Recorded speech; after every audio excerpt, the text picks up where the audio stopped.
Hello everyone, welcome back to my YouTube channel. आज की class है वो बहुत दिन बाद में हो रही है क्योंकि सर के द्वारा भी क्लास नहीं करवाई जा रही थी। तो आज सर के द्वारा 5 जो क्वेश्चन है वो करवाए गए हैं, तो वो 5 क्वेश्चन है वो मैं भी करवा रही हूँ रिवीजन के रूप में। तो पहला क्वेश्चन आईसीसी वर्ल्ड कप के बारे में है, तो पूरे डिटेल से इसका रिविजन करवाया जाएगा, तो प्लीज़ क्लास को ध्यान से पढ़ना। तो चलो अब बिना देर की क्लास की शुरुआत करते हैं। आईसीसी वर्ल्ड कप, तो जो आईसीसी वर्ल्ड कप है क्रिकेट का 2023, तो इसका विजेता तो ऑस्ट्रेलिया ही बना है और एक क्रम के हिसाब से 13वें नंबर का है। पहली बार आईसीसी है ये 1975 के अंदर हुआ था और इसका विजेता है वह वेस्ट इंडीज था। और कहाँ पे हुआ है, तो इंग्लैंड के अंदर ही जो लॉर्ड्स का मैदान है जिसको कि क्रिकेट का मक्का भी कहा जाता है, तो वहाँ पर ये हुआ था। 2023 के अंदर इसका होस्ट भारत है। फर्स्ट मैच है ये इंग्लैंड और न्यूजीलैंड के मध्य खेला गया था नरेंद्र मोदी स्टेडियम अहमदाबाद के अंदर ही, और इसके अंदर विजेता है वो न्यूजीलैंड बना है। शुभ अंकर है क्रिप्टोवर्स, तो इसमें मेल के अंदर है ब्लेज और फीमेल के अंदर है टोंक। थीम है दिल जसन बोले और इसके सिंगर है प्रीतम। टोटल 10 टीमों के द्वारा इसमें भाग लिया गया है। ब्रांड एम्बेसडर शाहरुख खान है, वैश्विक राजदूत है सचिन तेंदुलकर। सर्वाधिक शतक है वो रोहित शर्मा के नाम है। और 2023 का जो वर्ल्ड कप है वो ऑस्ट्रेलिया विजेता है, तो ऑस्ट्रेलिया है अब तक 6 बार विजेता रह चुका है। अंतिम मैच है ये भी नरेंद्र मोदी स्टेडियम अहमदाबाद के अंदर ही खेला गया था। और भारतीय क्रिकेट टीम है इसके कप्तान है रोहित शर्मा, और भारतीय क्रिकेट टीम है ये अब तक 2 बार ही विजेता रह चुकी है, 1983 और 2011। तो 2 बार ही आईसीसी वर्ल्ड कप है ये भारतीय टीम है वो विजेता रही है, तो इसको भी याद रख लीजिएगा। Player of the tournament golden bat के विजेता कौन है, तो विराट कोहली है। टूर्नामेंट में सबसे ज़्यादा विकेट या गोल्डन बॉल का अवार्ड है ये मोहम्मद शमी को दिया गया है, इनके द्वारा 24 विकेट लिए गए थे। Player of the match final के अंदर ट्रेविस हेड हैं। विराट कोहली के द्वारा 50वां शतक लगाया गया है और इनके द्वारा ही सचिन का जो रिकॉर्ड है वो विराट कोहली के द्वारा ही तोड़ा गया है, और ये वानखेड़े स्टेडियम मुंबई के अंदर ही तोड़ा है। अंतर्राष्ट्रीय क्रिकेट के अंदर टाइम आउट होने वाली खिलाड़ी है एंजेलो मैथ्यूज और ये श्रीलंका के खिलाड़ी हैं। आईसीसी ने ही श्रीलंका क्रिकेट जो बोर्ड है उसको भी निलंबित किया है, तो ये भी चर्चा के अंदर है, इसको भी याद रख लीजिएगा। वनडे विश्व कप का सबसे तेज शतक है वो ग्लेन मैक्सवेल के द्वारा ही लगाया गया है। ICC cricket hall of fame के अंदर 3 खिलाड़ियों को शामिल किया गया है, जिसमें महिला के अंदर है डायना एडुलजी और अरविंद डिसिल्वा श्रीलंका के खिलाड़ी हैं, और वीरेंद्र सहवाग को शामिल किया है, तो इनका नाम भी याद रख लीजिएगा। आगे देखते हैं क्वेश्चन नंबर 2। इंदिरा गांधी शांति पुरस्कार 2022 से किसको दिया गया है, तो इंडियन मेडिकल एसोसिएशन, और सेकंड दिया गया है भारतीय प्रशिक्षित नर्स एसोसिएशन, तो इन 2 को दिया गया है। इसकी शुरुआत 1986 के अंदर की गई है। और क्यों दिया गया है इनको ये पुरस्कार, तो कोविड-19 के अंदर ही योद्धाओं की तरह काम करने के लिए ही इनको ये पुरस्कार दिया गया है। राशि के रूप में 25 लाख रुपए दिया गया है। 2021 के अंदर ही ये पुरस्कार है वो प्रथम एनजीओ को दिया गया है। और प्रथम एनजीओ क्या काम करता है, तो गुणवत्तामूलक शिक्षा के लिए ही प्रथम एनजीओ काम करता है। गांधी शांति पुरस्कार है वो दिया गया है गीता प्रेस गोरखपुर को, तो ये भी याद रख लीजिएगा। आगे देखते हैं क्वेश्चन नंबर 3। वज्र प्रहार संयुक्त अभ्यास का आयोजन है वो भारत और यूएसए के मध्य किया गया है, और इसका आयोजन है वो उमरोई मेघालय के अंदर किया गया है। शुरुआत 2010 में की गई है, और इस बार इसका 14वां संस्करण है। भारत और यूएसए के मध्य अन्य युद्ध अभ्यास भी किए जाते हैं, जैसे कोप इंडिया, तर्कस और युद्ध अभ्यास का आयोजन, तो इनका नाम भी याद रख लीजिएगा। मित्र शक्ति अभ्यास है, इसका आयोजन भारत और श्रीलंका के मध्य किया जाता है, और इस बार इसका आयोजन है वो पुणे महाराष्ट्र के अंदर किया गया है। इस क्लास की पीडीएफ है वो मैं टेलीग्राम पे डाल दूंगी, टेलीग्राम का लिंक इस वीडियो के कमेंट सेक्शन के अंदर पिन कर दूंगी, तो वहां से आप इसकी पीडीएफ प्राप्त कर सकते हैं। अगर आपको ये वीडियो पसंद आ रहा है तो प्लीज़ आप इसको ज़्यादा से ज़्यादा लाइक एंड शेयर कर देना। अभी तक चैनल को सब्सक्राइब नहीं किया तो प्लीज़ चैनल को सब्सक्राइब भी कर लेना। अब आगे से ये क्लास है वो आपको डेली होगी, जो सर के द्वारा रिविजन करवाया जाता है वो करंट अफेयर्स मैं डेली ही क्लास का रिविजन करवा दूंगी। क्वेश्चन नंबर 4 देखते हैं। 72वीं मिस यूनिवर्स 2022 का किताब किसने जीता है, तो सेनिज पोलिसियोस के द्वारा ही जीता गया है, और ये निकारागुआ देश की रहने वाले हैं। 71वीं मिस यूनिवर्स तो आर बोनी ग्रेबियल हैं और ये यूएसए की रहने वाली हैं। 70वीं मिस यूनिवर्स का किताब हरना सिंधु ने जीता है, और ये भारत की रहने वाली है चंडीगढ़ की। अभी तक 3 भारतीय हैं जो कि मिस यूनिवर्स का किताब जीत चुकी हैं, तो इनका फर्स्ट है सुष्मिता सेन, 1994 में जीता है। सेकंड है लारा दत्ता, और थर्ड है हरना सिंधु, तो इनका नाम है वो याद रख लीजिएगा। आगे देखते हैं question number 5। Sea buckthorn GI tag है ये किस राज्य का है, तो लद्दाख का है। और जो ये सी बकथॉर्न है ये लेह बेरी के नाम से भी जानी जाती है। खट्टा फल है और इसको लद्दाख गोल्ड व ठंडे रेगिस्तान की सोने की खान भी कहा जाता है। जीआई टैग है, ये 1999 का एक्ट है, लागू 2003 में हुआ है और पहला जीआई टैग है ये दार्जिलिंग की चाय पश्चिम बंगाल को दिया गया था। मंत्रालय है वाणिज्य एंड उद्योग मंत्रालय और जीआई टैग है ये 10 वर्ष के लिए दिया जाता है, तो इसको भी याद रख लीजिएगा। प्रमुख जीआई टैग देखते हैं। आथुर पान का पत्ता तो ये तूतुकुड़ी तमिलनाडु का प्रसिद्ध है। जदेरी नमकट्टी कन्याकुमारी, मेरी केला और चेदी बुआ साड़ी तमिलनाडु की है। नाथद्वारी पिछवारी पेंटिंग्स राजस्थान की है। उस्ताकला बीकानेर की है। भदरवा राजमा व रामबन सुलही शहद जम्मू कश्मीर का। काला जीरा चावल उड़ीसा का है। पारंपरिक पनीर चुप्पी अरुणाचल प्रदेश का है। बसहोली पश्मीना जम्मू कश्मीर की। लोकप्रिय व्यंजन कलारी जम्मू कश्मीर का।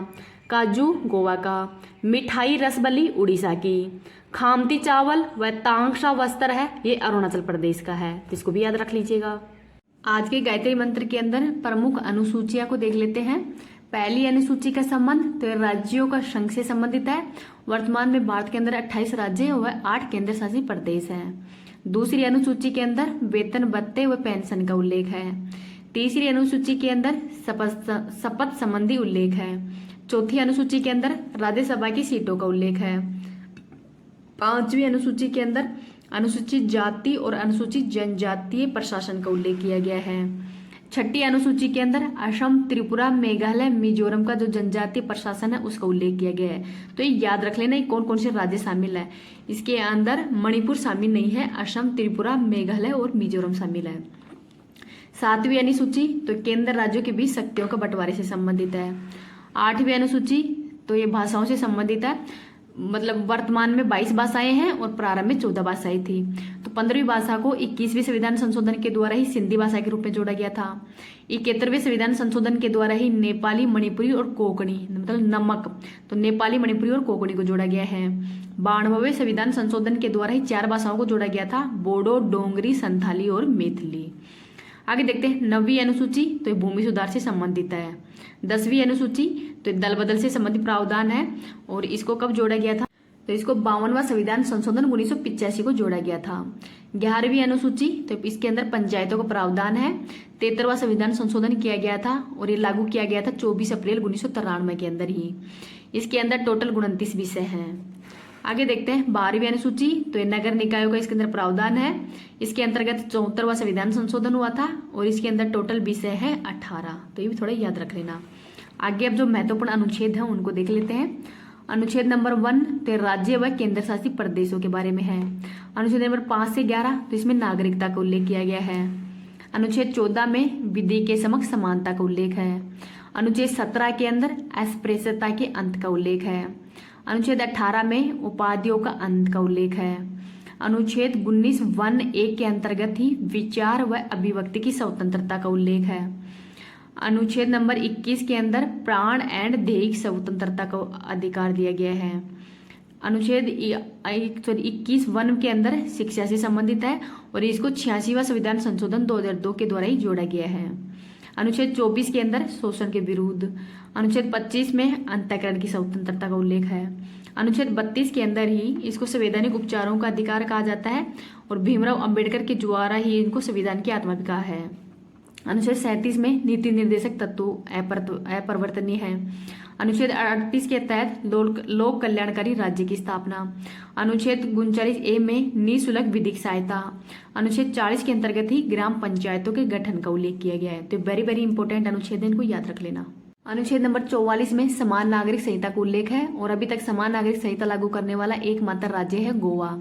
अनुच्छेद 47 पोषण से संबंधित। 50 कार्यपालिका एंड न्यायपालिका के पृथक्करण का। अनुच्छेद 51 अंतर्राष्ट्रीय शांति से संबंधित है। अनुच्छेद 51(a) मौलिक कर्तव्य से संबंधित है और ये मौलिक कर्तव्यों को 42वें संविधान संशोधन 1976 के अंदर जोड़ा गया था स्वर्ण सिंह समिति की सिफारिश पर ही और भाग 4(1) के अंतर्गत है। अनुच्छेद नंबर 52 में राष्ट्रपति। अनुच्छेद 53 में कार्यपालिक शक्ति नीति है राष्ट्रपति की। अनुच्छेद 54 के अंदर ही राष्ट्रपति का निर्वाचन मंडल। अनुच्छेद 55 के अंदर राष्ट्रपति का निर्वाचन विधि। अनुच्छेद 56 के अंदर राष्ट्रपति का कार्यकाल। अनुच्छेद 60 में राष्ट्रपति की शपथ। अनुच्छेद 61 में राष्ट्रपति पर महाभियोग। अनुच्छेद 63 में उपराष्ट्रपति का उल्लेख। अनुच्छेद 71 में चुनाव संबंधी जो विवाद होते हैं उनका निपटारा है वो सुप्रीम कोर्ट द्वारा किया जाएगा। अनुच्छेद 72 के अंतर्गत क्षमादान की शक्ति राष्ट्रपति के अंदर निहित है। अनुच्छेद 76 के अंतर्गत महान्यायवादी का उल्लेख है।